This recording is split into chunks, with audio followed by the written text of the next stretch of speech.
Gold, trusted gold buyers. మీరు తాకట్టు పెట్టిన బంగారాన్ని విడిపించి ఈ రోజు ఉన్న మార్కెట్ ధరకు కొనబడును. కాఫీ చాలా ఇష్టం అని విన్నా. చాలా. అది కూడా మానేశారా? అది కూడా ఈ మధ్యన మానేశారు. ఈశ్వరా అండ్ నాకు ఫుడ్ అంటేనే మామూలుగా బిర్యానీ అలాంటి ఇష్టం. అందరూ కాఫీ అంటే నా ఫేవరెట్. సో అది దానికి కూడా ఒకటి చెప్తా. అందుకంటే నాకు కాఫీ చిన్న స్టోరీ అది. నాకు కాఫీ చిన్నప్పటి నుంచి చాలా ఇష్టం. మేము బేసికలీ బెంగళూరు కదా, అక్కడ చలికి మార్నింగ్ మా కాఫీ తాగుతూ ఇంకా అసలు మార్నింగ్ పని చేయదు, అలా ఉంటుంది. అలా అలవాటు అయింది కూడా. హీరోయిన్ స్టార్ట్ అయినప్పుడు అందరూ అన్నారు కాఫీ తాగకూడదు, హీరోయిన్ అంటే నల్లగా అయిపోతారు, కాఫీ తాగితే బ్లాక్ అయిపోతారు, కలర్ తగ్గిపోతుంది, గ్లామర్ ఇలా చెప్తూ ఉంటారు.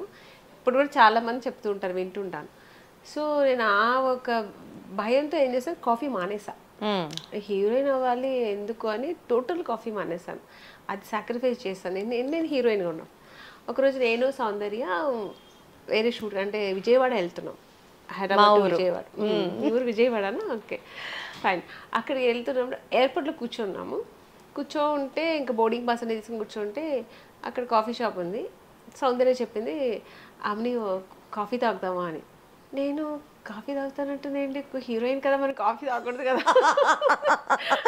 తన మంచి కలర్ ఉంటుంది, మీ కలర్ ఉంటుంది, మంచి కలర్ కాంప్లెక్షన్, నేను అంత మెయింటైన్ చేస్తాను కదా అని అనుకున్నా. నేను కాఫీ తాగుతానంటే కాఫీ తాగుతావా నువ్వు అన్నా. అంటే నాకు కాఫీ అంటే చాలా ఇష్టం, నాకు కూడా చాలా ఇష్టం అన్నాను. అంటే అప్పుడు అనుకున్నా చాలా తప్పు, రాంగ్ డిసిషన్. ఎందుకంటే ఆ అమ్మాయి అంత కలర్ ఉంది, కాఫీ తాగుతుంది కదా, ఏం కాలేదు కదా, మరి నేనంతకు తాగకూడదు.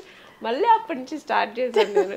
సో మళ్ళీ సౌందర్యం చేసి మళ్ళీ తాగడం స్టార్ట్ చేశాను కాఫీ. సో ఇప్పటిదాకా ఆపలేదు.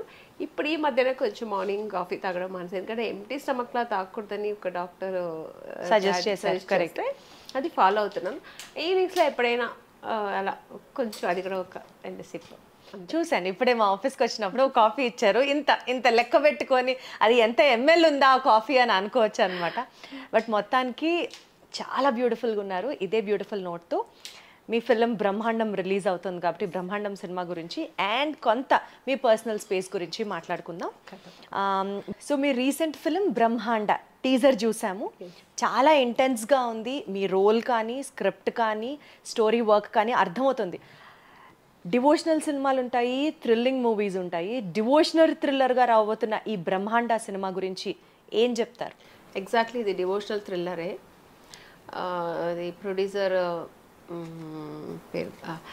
ప్రొడ్యూసర్ వచ్చి దాసరి మమత, దాసి సురేష్ వాళ్ళ బ్యానర్పై ఈ సినిమా నిర్మిస్తున్నారు.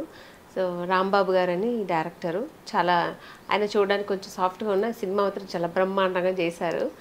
నేను అంత అనుకోలేదు, అంటే యాక్ట్ చేసేటప్పుడు మనకు అంత అనిపించదు. సో టీజర్ రిలీజ్ అయినప్పుడు నేను చాలా భయపడ్డాను. అసలు టీజర్ చూస్తే నిజంగా చాలా బాగా చేశారు.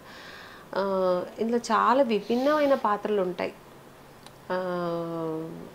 సో దీనిలో ఒక ప్రత్యేకమైన క్యారెక్టర్ వచ్చి కుమరమ్మని చేసి ఉంటారు. చాలా నా మర్ది క్యారెక్టర్ అయినా చాలా బాగా చేశారు.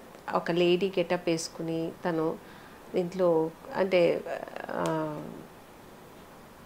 సో కుమరక క్యారెక్టర్ అయితే చాలా ఎక్స్ట్రాడినరీగా ఉంటుంది. ఇందులో చాలా సస్పెన్స్ ఉంటుంది. నేను వచ్చి తన నాకు మర్ది క్యారెక్టర్ తను. సో నాది ఒక ఇన్నోసెంట్ ఇంట్లో, ఒక విలేజ్లో ఒక ఇన్నోసెంట్ వైఫ్ క్యారెక్టర్ నాది. సో చాలా క్యారెక్టర్స్ అలా డిఫరెంట్ క్యారెక్టర్స్. సో టోటల్ కథ అయితే ఇది devotional thrilling character. Hero heroine వాళ్ళు కూడా అందరూ ఈ స్టోరీకు మొత్తం సంబంధించిన క్యారెక్టర్సే. ఏది ఒక సపరేట్ క్యారెక్టర్స్ ఏంటి, స్టోరీ మెయిన్ దీంట్లో స్టోరీ ఇందులో.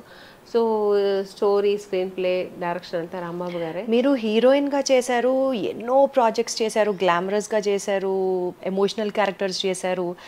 ఈ పర్టిక్యులర్ స్టేజ్ ఆఫ్ యువర్ కెరియర్లో ఇంత విమెన్ సెంట్రిక్ ఫిలిం మీరు చేయడానికి బ్రహ్మాండ సినిమాలో ఏదైనా ఒక పాయింట్ నన్ను చాలా ఎక్సైట్ చేసింది అంటే ఏం చెప్తారు?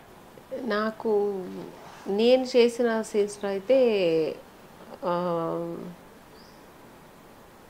ఈ పాయింట్ వల్ల ఈ సినిమా ఒప్పుకున్నా నేను అని అంటే అంటే ఇది ఓవరాల్గా అది స్టోరీ బేస్ అయి ఉంటుంది, స్టోరీ బేస్ అయి ఉంటుంది. నా క్యారెక్టర్ అని కాదు, అందరి క్యారెక్టర్స్ బాగుంటుంది, స్టోరీ బేస్ అయి ఉంటుంది. కానీ ఈ స్టోరీ చాలా నచ్చింది నాకు కొంచెం. ఇది ఒగ్గు కళాకారులు బేస్ చేసి చేసినటువంటి కథ. సో ఆ కథ కోసం నేను ఒప్పుకున్నాను. సో కథలో నేనే కాదు, ఆ క్యారెక్టర్ ఎవరు చేసినానే బాగానే ఉంటుంది.